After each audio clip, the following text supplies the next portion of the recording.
सर्वे मंगल मांगले शिवे सर्वार्थ साधिके शरणे त्र्यंबके गौरी नारायणी नमस्तुते। जय श्री माता रानी आप सभी को।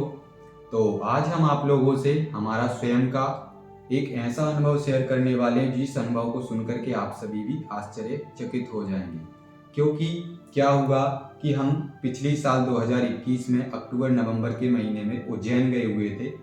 तो आप सभी ने उज्जैन में ओखलेश्वर शमशान घाट का नाम अवश्य सुना होगा। तो ओखलेश्वर शमशान घाट में हमारे शिष्य और हम लोग मिलकर के रात्रिकालीन साधना करने के लिए गए हुए थे। तो लगभग 10 से 11 बज रहे थे। हम लोग 10 से 11 बजे के समथिंग ओखलेश्वर शमशान घाट पहुंच गए। और ओखलेश्वर शमशान घाट पहुंचने के बाद श्री विक्रांत भैरव बाबा के मंदिर में जाने के बाद 10 बजे 11 बजे के लगभग हम लोगों ने साधना प्रारंभ करी थी। और साधना हम लोग की रात्रि में 1:30 से 2 बजे तक हम लोग की साधना चलती रही। तो जब ये साधना हम लोग की समाप्त हो गई तो समाप्त होने के बाद रात्रि के 1:30 से 2 बज चुके थे। और हम लोग ऊपर की तरफ जहाँ पर बाबा कपाल भैरव बाबा का मंदिर है उस तरफ की तरफ हम लोग चले गए। सोचा कि थोड़ा टहल लेते हैं जिससे कि हाथ पैर थोड़ा हम लोग के सही हो जाएंगे। उसके बाद फिर हम लोग हवन करेंगे प्रारंभ। तो हम लोग और हमारे 1-2 शिष्य हम लोग सीधे ऊपर की तरफ चले गए कपाल भैरव बाबा के मंदिर की तरफ। तो वहां पर जाने के बाद हमारे साथ एक ऐसी घटना घटित हुई कि जैसे ही हम ऊपर की तरफ गए और वहां पर जाने के बाद हम लोग काफी चर्चाएं करने लगे साधनाओं से जुड़ी हुई। हमारे शिष्य बता रहे थे गुरुजी काफी ज्यादा हमारे मस्तिष्क में ऐसा खिंचाव हो रहा है ये जाप करने के बाद। क्योंकि वहां पर हमने बाबा भैरव के ही एक स्वरूप की वहां पर शिष्यों को साधना कराई थी और हमने स्वयं भी वो साधना करी थी भैरव बाबा के स्वरूप की। तो हम लोग यही सारी चर्चाएं करते करते वहां पर बाबा कपाल भैरव बाबा के मंदिर के यहाँ पर जाकर के खड़े हो गए और चर्चाएं करने लगे। तो हम लोग ने वहां पर क्या देखा कि एक व्यक्ति है जहां पर चिताएं जलती, उस चिताओं की तरफ से एक व्यक्ति चलते हुए आ रहा है और वो थोड़ा सा लंगड़ा के चल रहा था और वो सीधा हम लोग की तरफ चला आ रहा था। तो हम लोगों ने सोचा हो सकता है भाई वहां पर वो व्यक्ति बैठा हुआ होगा पहले से ही, हो सकता है ठंड की वजह से वहां पर चिता जल रही थी तो हो सकता है कि आग सेंक रहा हो। हम लोग ने सोचा मन के अंदर और वो व्यक्ति सीधा हम लोग की तरफ चला आ रहा था और आने के बाद हम लोग के सामने खड़ा हो गया। और खड़ा होने के बाद उसने हमसे जय श्री माता रानी बोला। तो हम आश्चर्यचकित हो गए कि इस व्यक्ति ने हमसे जय श्री माता रानी क्यों बोला। क्योंकि आप सभी को पता है कि उज्जैन की जो पावन धरा है, उज्जैन में आप सभी जितने भी लोग वहां पर हैं वो सभी जय श्री महाकाल बोलते हैं। चाहे वहां पर आप मंदिर में देख लीजिए या फिर आप वहां पर दुकानदारों को मिल लीजिए, वहां पर कोई भी व्यक्ति रोड पर चलने वाला व्यक्ति भी जय श्री महाकाल बोलता है। पर उस व्यक्ति ने हमसे जय श्री माता रानी बोला। तो ये हमारे लिए आश्चर्यचकित करने वाली बात थी और हमारे शिष्य भी आश्चर्यचकित हो गए कि इस व्यक्ति ने गुरुजी से जय श्री माता रानी क्यों बोला। और हम लोग कंटिन्यू देख रहे थे उस व्यक्ति के लिए। क्योंकि आप सभी को पता है कि अगर कोई व्यक्ति फटे हाल अवस्था में हो, थोड़ा सा ऐसे गंदे बंदे कपड़े पहना हो, तो ऐसे लोगों को देख करके कुत्ते उसको भौंकना प्रारंभ कर देते या फिर हो सकता है काट भी लेते हैं। पर वहां पर मंदिर के आसपास में रहने वाले जितने भी कुत्ते थे वो सारे कुत्ते उसके पैर चाट रहे थे, उसके हाथ चाट रहे थे और वो व्यक्ति उन कुत्तों को प्यार कर रहा था। तो हम लोग ने ये घटना लगभग 1 मिनट तक देखते रहे। हम लोग 1 मिनट तक वो बाबा वहां पर खड़ा रहा, बूढ़ा सा था। तो हम लोग ने उस पर ज्यादा ध्यान नहीं दिया। हम लोग ने सोचा भाई यहाँ का कोई ऐसा व्यक्ति होगा जो गरीब होगा, जो यहाँ पर उसके पास कपड़े लत्ते नहीं होंगे, इसलिए वो वहां पर आग सेंक रहा होगा।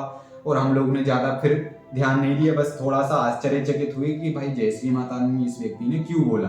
लेकिन जब वो व्यक्ति को हमने फिर से देखा हम लोग ने कि वो व्यक्ति उसी तरफ को चला गया जहां से वो निकला था, शमशान की तरफ को, जहां पर वो चिताएं जल रही थी। तो हम लोगों ने सोचा कि हो सकता है फिर इस बाबा को ठंड लगने लग गई इसलिए व्यक्ति उसी तरफ को जा रहा है। फिर हम लोग अपनी चर्चाएं करने लग गए और चर्चाएं करने के बाद फिर वही दिमाग में हम लोग के रिपीट हुआ कि ये व्यक्ति ने जय श्री माता रानी क्यों बोला हुआ था।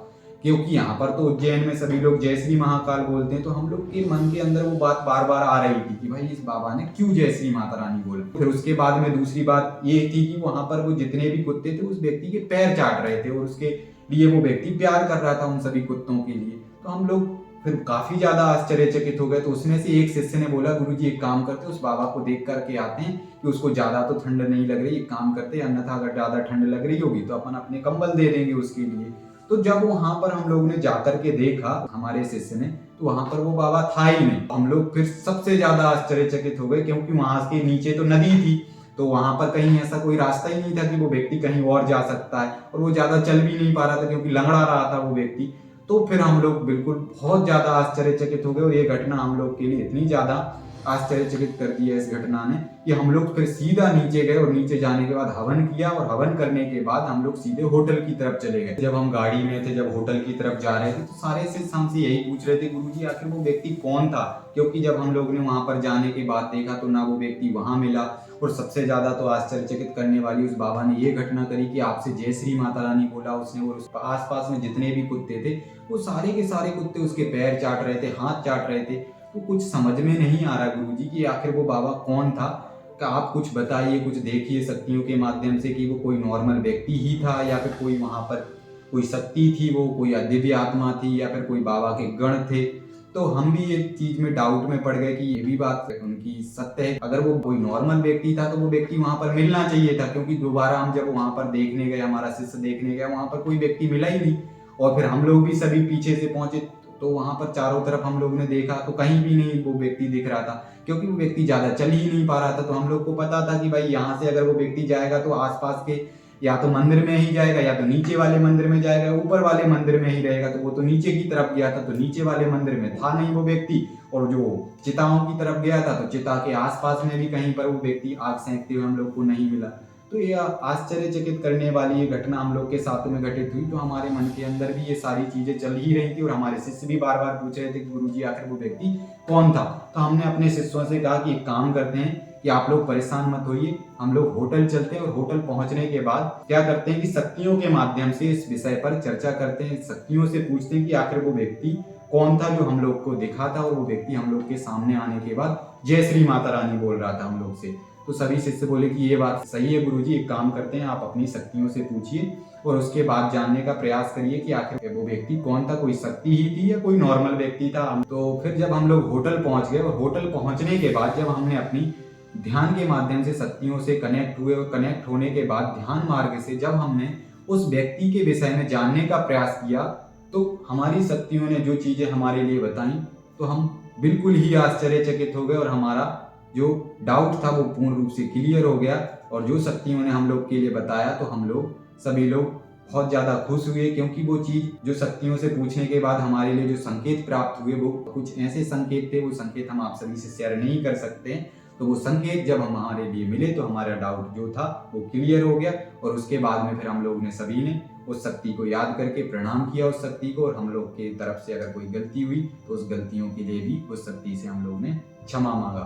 तो इस तरीके की घटनाएं घटित हो जाती हैं जब हम अपने जीवन में सत्यता की तरफ साधनात्मक क्षेत्र में गहरे होकर के आगे बढ़ते हैं और किसी भी शक्ति का भाव विभोर होकर के पूजन करते हैं सच्चे मन समर्पण के साथ। तो अवश्य ही वो शक्तियां हमें प्रमाणिकता के साथ में दर्शन भी देती हैं और कुछ ना कुछ हमारे जीवन में हमें चमत्कार करके भी दिखाती हैं। तो आप सभी भी समझदार हैं कि चमत्कार घटनाएं तो यही हैं कि जैसे कि सबसे बड़ी बात है कि उज्जैन की पावन धरा पर आप सभी को पता है कि कोई भी व्यक्ति नॉर्मल से नॉर्मल हो या फिर वहाँ पर रहने वाले जितने भी लोग हैं या फिर वहाँ पर जितने भी दर्शनार्थी आते हैं वो सभी जय श्री महाकाल ही बोलते हैं, कोई भी जय श्री माता रानी नहीं बोलता है। तो सबसे जो आश्चर्यचकित करने वाली जो घटना है वही यही घटना है कि उस व्यक्ति ने जय श्री माता रानी बोला था। तो डाउट तो यहीं पर क्लियर हो जाता है। और उसके बाद में जो वहाँ पर कुत्ते थे वो सारे कुत्ते उस व्यक्ति के लिए चाट रहे थे, उसके पैर चाट रहे थे, हाथ चाट रहे थे और वो व्यक्ति कुत्तों से प्रेम कर रहा था। तो इस घटना से आप सभी स्वयं भी समझ सकते हैं कि वो आखिर वो नॉर्मल व्यक्ति है या फिर कोई दिव्य शक्ति।